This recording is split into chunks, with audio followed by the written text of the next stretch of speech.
नमस्कार, मैं अजय कुमार शर्मा और आप देख रहे हैं नगरी न्यूज़ और महिपाल मकराना जी हमारे साथ मौजूद है। यूजीसी कानून को लेकर आज लोग ये सब इकट्ठे हुए हैं, धरना स्थल पर मौजूद हैं और अपने यूजीसी कानून के खिलाफ विरोध भी कर रहे हैं। जैसे कि मैं बताऊं कि कोर्ट ने तो अभी इस पे संज्ञान लिया है, लेकिन उसके बावजूद भी अभी साफ होना बाकी यूजीसी आएगा कि नहीं आएगा, किस तरह के उसमें मामले बदले किए जाएंगे। उसी के चलते आज लोग ये मौजूद है। जी, यूजीसी को लेकर आप आज कैसे देख रहे हैं? हाँ सरकार। यूजीसी का कानून जो आया है इसको आप किस तरह से देख रहे हैं? सरकार यूजीसी काला कानून है, बच्चों के भविष्य को खराब करने वाला कानून है। मांगा था यूसीसी, दे दिया यूजीसी। किसने मांगा आपसे यूजीसी?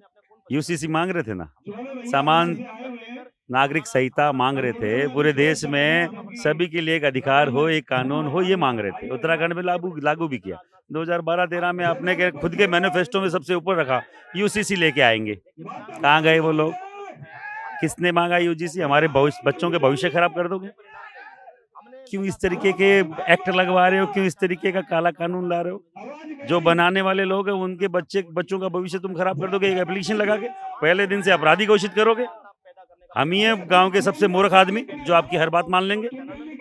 हमें क्या इजी गोइंग समझ लिया है क्या? इतना इतना घर की मुर्गी दाल बराबर है क्या कि हम आपके समर्थक हैं? जाएंगे कहाँ? हम कांग्रेस में कहीं नहीं जाएंगे। इसी भारतीय जनता पार्टी को ठोक पीट के सही करेंगे। जो नेता अगर बकवास कर रहा है, हमारा मुखिया बकवास कर रहा है, तो मुखिया बदलना आता है। खूब सारे मुखिया हैं। क्या क्या बीजेपी क्या मोदी के कारण से ही चल रही थी क्या? पहले वाजपेयी की सरकार आई थी क्या? मोदी के कारण से आई थी क्या? क्या मुरली मनोहर जोशी, अडवाणी, क्या वहाँ पे कोई पूड़ियाँ चल रहे थे क्या? उनके कारण से सरकार नहीं थी क्या? राम राज्य का जो नारा लेके आने वाले थे, वाजपेयी थे, अडवाणी थे, मुरली मनोहर जोशी थे, बेरू सिंह शेखावत थे। उनके कारण से ये भारतीय जनता पार्टी यहाँ है। किसी की गलतफहमी हो कि मेरे कारण से है, ये दम्भ भरता हो, तो लाने वाले हम लोग थे, मोदी को बनाने वाले हम लोग थे। उनसे बड़ा नाम हिंदुत्व का योगी है, उनसे बड़ा नाम हिंदुत्व का अगर गडकरी है, उनसे बड़ा नाम हिंदुत्व का राजनाथ सिंह है, उनसे बड़ा नाम अभी हिंदुत्व का हेमंत बिस्वा शर्मा है। हम किसी को भी ला के खड़ा कर देंगे, बना देंगे, हमारी औकात है। क्योंकि वोट की चोट, वोट में दम, ये हम जानते हैं। और एक साथ एकजुटता से कोई जाति एक वोट देती है, तो ये वो स्वर्ण जाति, ये सामान्य जाति है, ये जनरल जाति है जो एकजुटता से इस बीजेपी भारतीय जनता पार्टी को 99% तक वोट देती है बिना मांगे। चाहे सामने किसी मूर्ख को खड़ा कर देते हैं ये लोग। आज एक तो कांग्रेस के भर लिए लोगों ने, और कांग्रेस वाले थोप रहे हैं हमारे ऊपर। वहाँ पहले कांग्रेस से 5 बार का एमपी एमएलए बीजेपी से लड़ रहा है कि साहब ये पाक साफ हो गया है, हमने वॉशिंग मशीन में साफ कर दिया इसको। कल तक वो अपराधी था, आज वो हमारे सर पे नाच रहा है। कतई बर्दाश्त नहीं करेंगे। पीढ़ियां गुजर गई हमारी, 2-2, 3-3 पीढ़ियां इसी भारतीय जनता पार्टी को लाने में, और तुम उठा के किसी भी साले सर फेरे को हम पे थोप दोगे, कतई बर्दाश्त नहीं करेंगे। ये आज स्वर्ण समाज का जयपुर मुख्यालय पे आज छोटा सा एक प्रदर्शन है, पर ये छोटा सा प्रदर्शन तय करेगा विधानसभा घेराव, तय करेगा भारत बंद, तय करेगा संसद का घेराव, और तय करेगा इन पॉलिटिकल पार्टियों का भविष्य।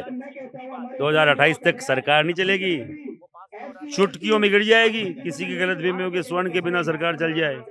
जो लोग चिल्ला रहे हैं ना कि हम 85% है, वो कभी भारतीय जनता पार्टी के साथ है क्या? कोई साथ नहीं था। और कोई नेता इस तरीके की बात करके हम सड़कों पे ले आएंगे अगर मोदी 1 इंच भी पीछे हटे तो।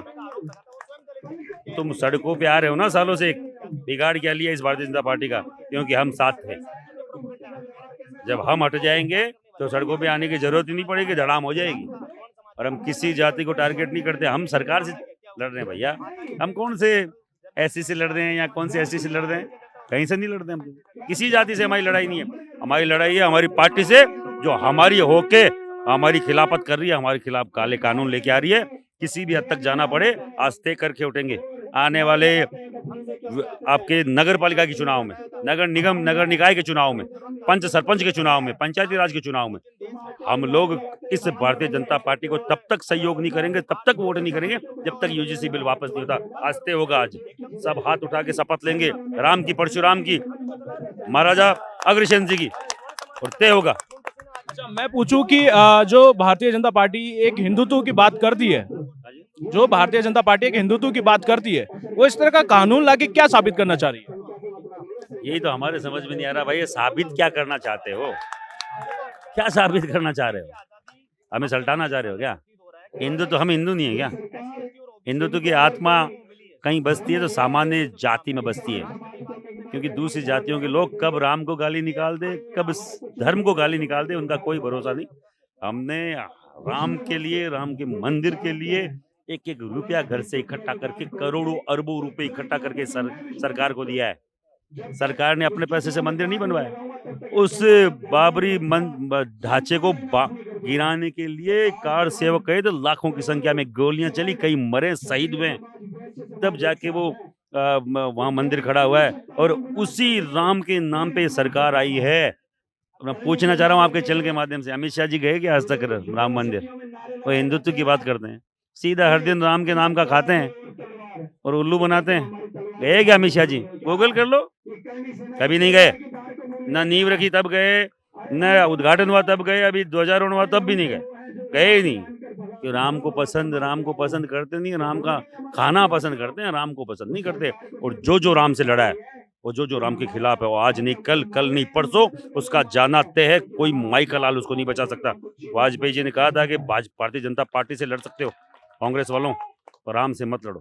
और मैं भारतीय जनता पार्टी के अभी के तथाकथित नेताओं को बोलना चाह रहा हूँ, तुम हमसे लड़ सकते हो पर राम के, परशुराम के वंशजों से मत लड़ो, तुम्हारा वो हाल कर देंगे जिसकी तुम कामना नहीं कर सकते। अच्छा, आपने बोला निकाय चुनाव और जो भी पंचायत चुनाव का दौर रहेगा उस समय आप सरकार का बहिष्कार करेंगे, उनका साथ नहीं देंगे। बीजेपी सरकार हो या कांग्रेस सरकार, हमेशा जो आरक्षण की बात की जाए उसके लिए हमेशा एक स्वर्णिम जंग लड़ी, अक्सर लड़ते रहे। 10 साल की जो उसका रहा आरक्षण का लेके, वो अभी तक लगातार जारी है। इसको किस तरह आप देखते हैं? पॉलिटिकल लोगों की मानसिकता नहीं है आरक्षण पर बोलने की। यूसीसी मैंने बोला ना, समान नागरिक संहिता लेके आने वाले थे, जब मोदी जी आने वाले थे तब बोला था। समान नागरिक संहिता का मतलब सभी को एक ही तरीके के अधिकार, कानूनी अधिकार हो, वैवाहिक अधिकार हो, संपत्ति का अधिकार हो, सबको एक तरीके का अधिकार मिले। ये समान नागरिक संहिता थी। क्यों नहीं लाए वो? क्योंकि केवल एक झुंझुना देना था इनको। 370 हटने से हमें क्या फायदा है? क्या हमारे यहाँ गरीब सुदामा को यहाँ 100 गज का प्लॉट नहीं है, कश्मीर में प्लॉट लेके क्या करेंगे वो सुदामा जी? और अगर लाए तो वहाँ गरीब जो कश्मीरी थे, पंडित थे, उनको क्यों नहीं बसाया? उनको प्रोटेक्शन क्यों नहीं दे रहे? हर दिन अभी पुलवामा में आपकी जाति पूछ के आपके लोगों को मार दिया गया। कितने अपराधियों को पकड़ा कि हमने अटैक कर दिया? अरे उन अपराधियों का बताओ ना, कहाँ किसको पकड़ा आपने जो मार के गए थे? कि कोई पूछने वाला नहीं। हमारे लोगों को जाति पूछ के मारा जा रहा है उसी कश्मीर में जहाँ 370 हटने की बात कर रहे हैं आप। अभी भी मारा जा रहा है। कभी इस सत्ता में जब आप आए नहीं थे तब बोल रहे थे कि मेरे हाथ में सत्ता आएगी तो मैं चिल्लाऊंगा नहीं, मैं जवाब दूंगा। तो वही सत्ता आपके पास है 12 साल से, 13 साल से। क्यों नहीं कर रहे? वो आर्मी आपके पास है, वो पूरी ताकत, पूरी फोर्स आपके साथ है। हम लोग पूरे देश के जनता आपके साथ है, क्यों नहीं कर रहे? मानसिकता होनी चाहिए। मानसिकता अगर इनमें नहीं है तो इनको हटना पड़ेगा। जो मानसिकता रखता है पूरे देश के नागरिकों को एक साथ रखने की, समानता लाने की, हम उसको लेके आएंगे। किसको लाने की उम्मीद जगा रहे आप? बाकायदा साहब, चाहे योगी हो, चाहे राजनाथ सिंह हो, चाहे बिस्वा शर्मा हो, चाहे आपके गडकरी जी हो, ऐसे खूब सारे नेता लीडरशिप में है जो एक से एक है। और इनसे सवाया हैं, इनसे 19 नहीं 21 ही हैं, हिंदुत्व का बड़े चेहरे हैं।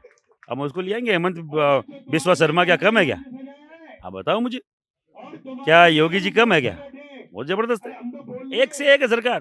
अगर किसी गलत भी हो कि मेरे अलावा पत्ता ही नहीं लेगा, तो आप जब नहीं थे तब भी पत्ता हिल रहा था, तब भी भारतीय जनता पार्टी 2-2 3 बार केंद्र में आई थी और वाजपेयी जी के लीडरशिप में आई थी। वाजपेयी जी के तो बाल की भी बराबरी नहीं कर पाओगे। तो देखा आप लोगों ने कि जिस तरह बातचीत रही हमारी, तो साफ जाहिर होता है यूजीसी को लेकर कि यूजीसी कानून का ये लोग बहिष्कार करेंगे, क्योंकि एक समानता का अधिकार की अगर बात की जाए तो समानता का अधिकार सबको है, चाहे किसी भी जाति से आता हो। वही समानता का अधिकार रखते हुए शिक्षा प्राप्त करें, अपना जीवन यापन करें, ये अधिकार कहता है। उसी के चलते आज यूजीसी के कानून के मामले में आज यहाँ मौजूद हुए हैं और उसका बहिष्कार कर रहे हैं। और आने वाली सरकार से इन्होंने, जो सरकार आएगी उसमें भी किस चेहरे को देखना चाहेंगे, ये भी उन्होंने जाहिर किया। किस सरकार का वो बहिष्कार करेंगे, बीजेपी सरकार का वो बहिष्कार करेंगे, और किस चेहरे को आने वाले समय में वो देखना चाहेंगे, ये भी आप लोगों ने सुना। तो ऐसे ही न्यूज के लिए बने रहिए। नगरी न्यूज पर। नमस्कार।